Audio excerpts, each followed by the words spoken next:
ही कथा एका निरागस गायीवरील निस्वार्थ प्रेमाची आणि मकर संक्रांतीच्या पुण्यप्रभावाची अशी जिवंत साक्ष आहे की ती केवळ ऐकण्यानेही घरातील नकारात्मकता दूर होते आणि रुसलेली लक्ष्मी पुन्हा प्रसन्न होऊन घरात परत येते.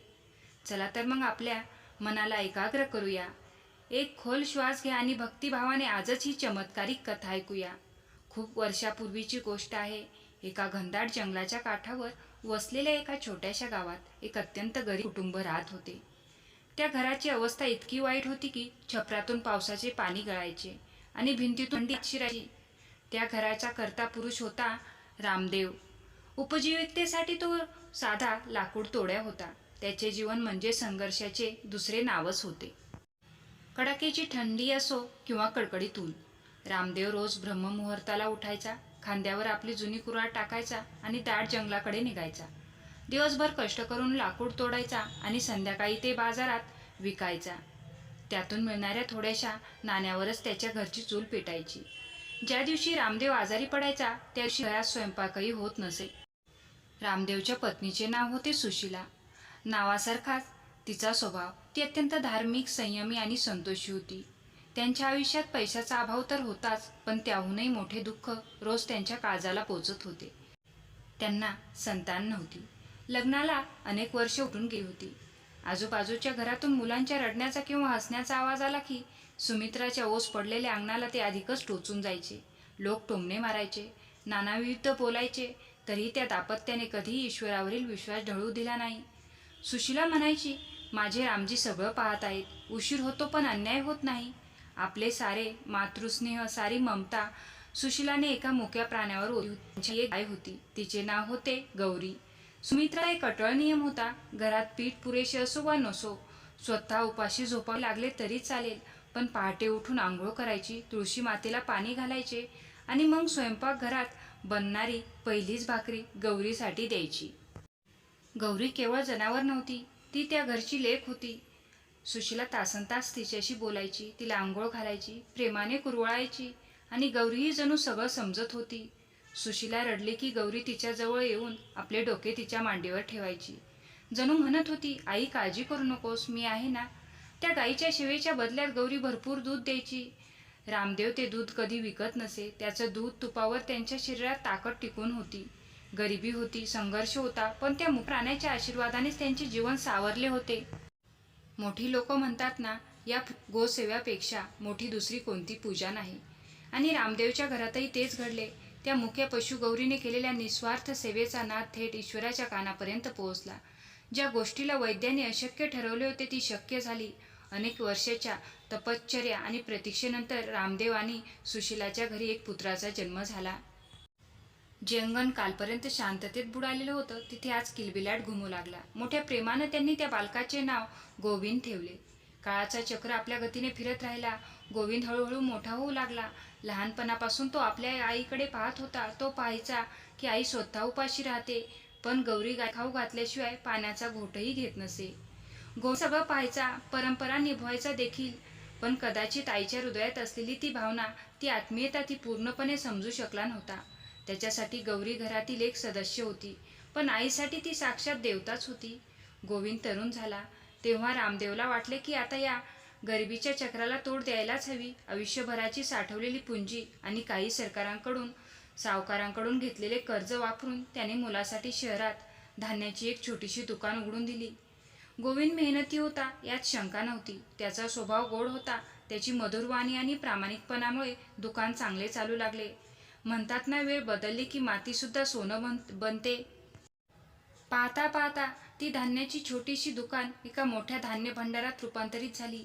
जिथे कधी 2 वेळच्या भाकरीची चिंता होती, तिथे आता धान्याची बरसात होऊ लागली. रामदेवची फाटकी धोतर रेशमी वस्त्रात बदलली. गळतीची कौलारू झोपडी आता एक भक्कम आणि सुंदर हवेली बनली. संपत्ती वाढली, मानमरातब वाढला, पण एक गोष्ट मात्र बदलली नाही, सुशीलाचा नियम. ती आता वयस्कर झाली होती, कंबर वाकली होती, तरी सुद्धा हवेलीच्या स्वयंपाकघरात जी पहिली भाकरी बनायची ती अजूनही त्या म्हाताऱ्या झालेल्या गौरीच्या गायीसाठीच असायची. सगळं काही छान चाललं होतं. गरिबी आता एक जुनी धूसर आठवण बनली होती. रामदेव आणि सुशीला आता आयुष्याच्या त्या टप्प्यावर पोहोचले होते जेथे त्यांना वाटू लागले की आता मुलाचं घर बसवायला हवं. एके दिवशी रामदेव काही कामानिमित्त जंगलाच्या रस्त्याने दुसऱ्या गावाकडे जात होता. तेवढ्यात झाडाच्या सावलीत विसावा घेत बसलेला त्याचा बालपणीचा मित्र गणपत रामदेवला दिसला. तो थांबला व म्हणाला, "अरे गणपत भाऊ, इतक्या वर्षानंतर आज भेट झाली. कसा आहेस मित्रा?" गणपत रामदेवाकडे महागडे कपडे दिसले त्याला आणि हसत म्हणाला, "मी तर ठीक आहे रामदेव, पण ऐकले की भगवंताने तुझ्यावर फार मोठी कृपा केली आहे. तुझा मुलगा आता शहरातला मोठा व्यापारी झाला आहे म्हणे. आता तर तू मोठा माणूस झाला भाऊ." रामदेवने नम्रपणे हात जोडले व उत्तर दिले, "मोठा तर फक्त वरचा देवच आहे मित्रा. हे सगळं त्या ईश्वराचं आणि आमच्या गोमातेच्या आशीर्वादाचं फळ आहे. पण मनात एकच चिंता उरली आहे. गोविंदसाठी एखादी सुसंस्कृत सुदगणी मुलगी मिळाली तर मी गंगेत स्नान करीन." हे ऐकताच मित्राच्या डोळ्यात पाणी आले. तो चमकला आणि म्हणाला, "अरे हा तर मोठाच योग आहे रामदेव. माझी एक मुलगी आहे, लग्नासाठी योग्य आहे. जर तुला हरकत नसेल तर आपण आपली ही जुनी मैत्री नात्यात बदलूया." बोलणी पक्की झाली. रामदेवला वाटले, मित्राची मुलगी आहे तर नक्कीच संस्कारी असेल, घर आपलेच समजेल. शुभमुहूर्त ठरला आणि गोपालचे लग्न मोठ्या थाटामाटात पार पडले. त्या विवाहाची भव्यता पाहून संपूर्ण गाव थक्क झाले. नवी सून सारिका घरात आली. सुरुवातीचे काही दिवस आनंदात गेले. नवीन संसार होता, पण जसजसा काळ पुढे गेला तसतसा सारिकाचा खरा स्वभाव तिच्या नावासारखाच उघड होऊ लागला. सारिका अत्यंत आळशी आणि आरामप्रिय स्त्री होती. माहेरी तिने कोणते काम केले नव्हते. तिला वाटायचे की आपण एका श्रीमंत घरात लग्न करून आलो आहोत तर इथे नोकर चाकर असायलाच हवेत.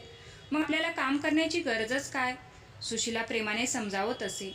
"बाळा, घरची लक्ष्मी असलेल्या सुनेने पहाटे उठायला हवे." तेव्हा सारिका तोंड वाकडं करत उलट उत्तर देई, "मी गरिबीचे दिवस आता गेले. एवढं धन आहे तरी आपण मजुरासारखं काम का करायचं?"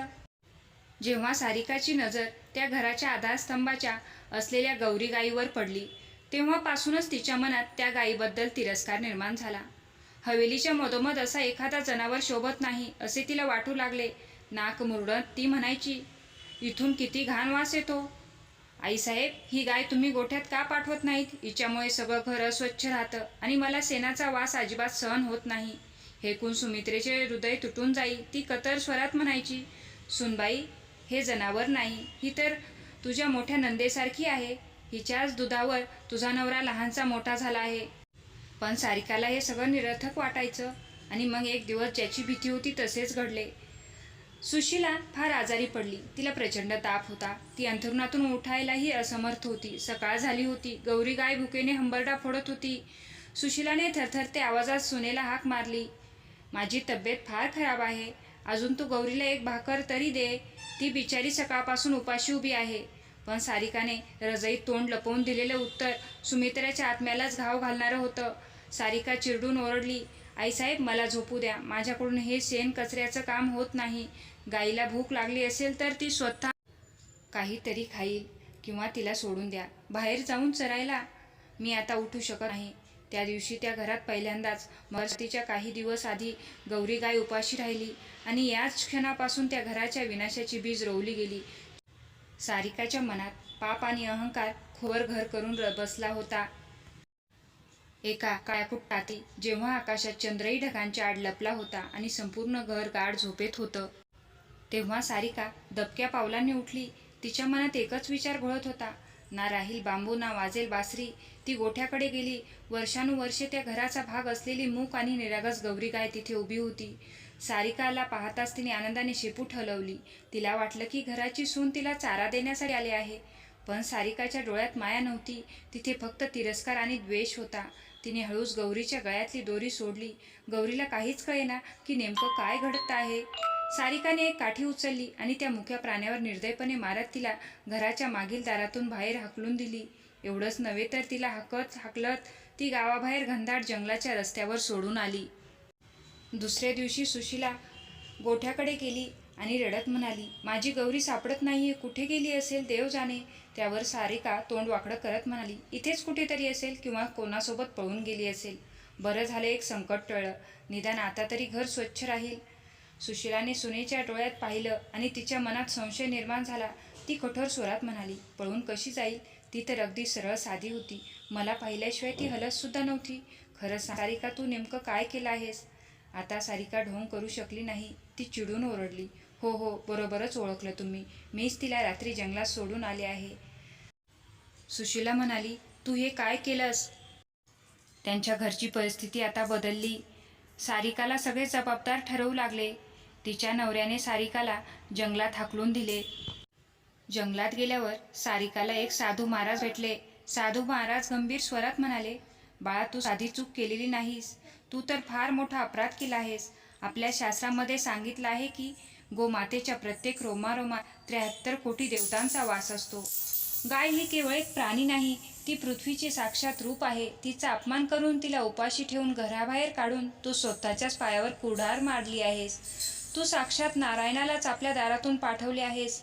हे ऐकताच सारिका हात जोडून गिडगिडीत म्हणाली, महाराज, मला क्षमा करा. मला उपाय सांगा, नाहीतर मी जिवंत राहू शकणार नाही.